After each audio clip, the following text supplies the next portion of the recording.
Insider live में आपका स्वागत है। आपके साथ में मैं हूं अनामिका।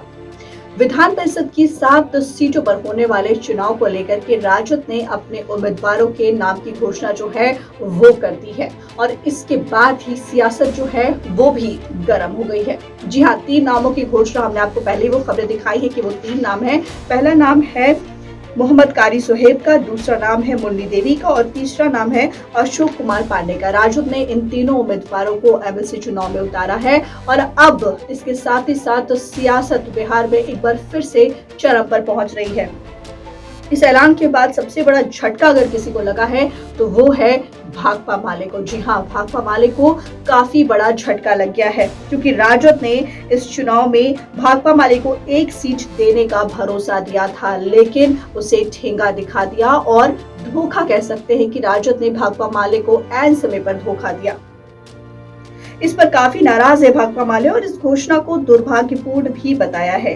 साथ ही साथ भाकपा माले की तरफ से ये भी कहा गया है कि गठबंधन के लिए इसे बिल्कुल भी सही नहीं माना जा सकता है और अब भाकपा माले की तरफ से पूरे तरीके से विरोध भी जताया जा रहा है। भाकपा माले ने पत्र लिख करके आरजेडी के इस फैसले का विरोध किया है और इसमें कहा गया है कि ये स्वीकार करने लायक फैसला नहीं है और आरजेडी को इस पर एक बार फिर से विचार करना चाहिए, क्योंकि भाकपा माले जो है वो काफी समय पहले से इस आस को लगाए बैठी थी कि राजद की तरफ से 1 सीट जरूर उसे मिलेगी, लेकिन ऐसा नहीं हुआ। अब आपको ये बता दें कि अब जो है एक तरफ पहले ही राजद ने कांग्रेस से दूरियां बढ़ा ली है और अब भाकपा माले से भी अनबन हो रही है। तो जिस महागठबंधन, जिसको हम महागठबंधन कहते हैं, उसमें से पार्टियां जो हैं वो निकलती जा रही है। कांग्रेस से पहले ही राजद की दूरी बन चुकी है और अब इस फैसले के बाद, राजद के इस फैसले के बाद से भाकपा माले में भी काफी ज्यादा विरोध दिख रहा है, काफी ज्यादा नाराजगी दिख रही है और अनबन जो है दोनों की वो साफ तौर पर देखी जा सकती है।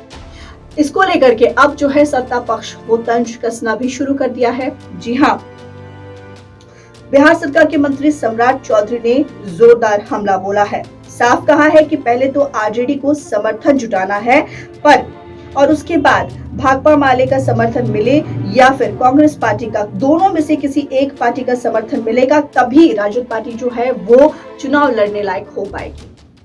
पहले समर्थन बताना चाहिए कि किसने दिया, उसके बाद उम्मीदवार उतारना चाहिए। ये तमाम बातें जो हैं वो बिहार सरकार के मंत्री सम्राट चौधरी ने कही है और क्या कुछ कह रहे हैं मंत्री सम्राट चौधरी, आप खुद सुनिए। देखिए, पहले तो उनको समर्थन जुटाना है, या तो माले का समर्थन उनको प्राप्त हो या कांग्रेस पार्टी का समर्थन प्राप्त हो, तभी तो वो 3 उम्मीदवार के लड़ने लायक हैं।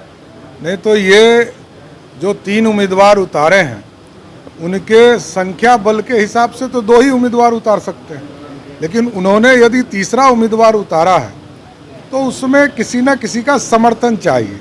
तो पहले समर्थन बताना चाहिए तब उम्मीदवार उतारे। तो नाराज है तो क्या इसका असर कुछ? नहीं, अब तो वो माले को तय करना है या कांग्रेस पार्टी को तय करना है। एनडीए अपना उम्मीदवार उतारेगी और हम लोग अपने उम्मीदवार जब उतारेंगे तब आपको बताएंगे कि विस्तार से कि हमारा गणित क्या है। तो आपने सुना कि किस तरीके से तंज कसा जा रहा है और अब इसके बाद राजद पार्टी क्या कुछ करने वाली है। क्या वापस से वो उम्मीदवारों के नाम पर विचार करेगी या फिर वाकई में भाकपा माले को धोखा दे देगी? आने वाला वक्त बताएगा। फिलहाल इस खबर में इतना ही। अनामिका को दीजिए इजाजत। नमस्कार।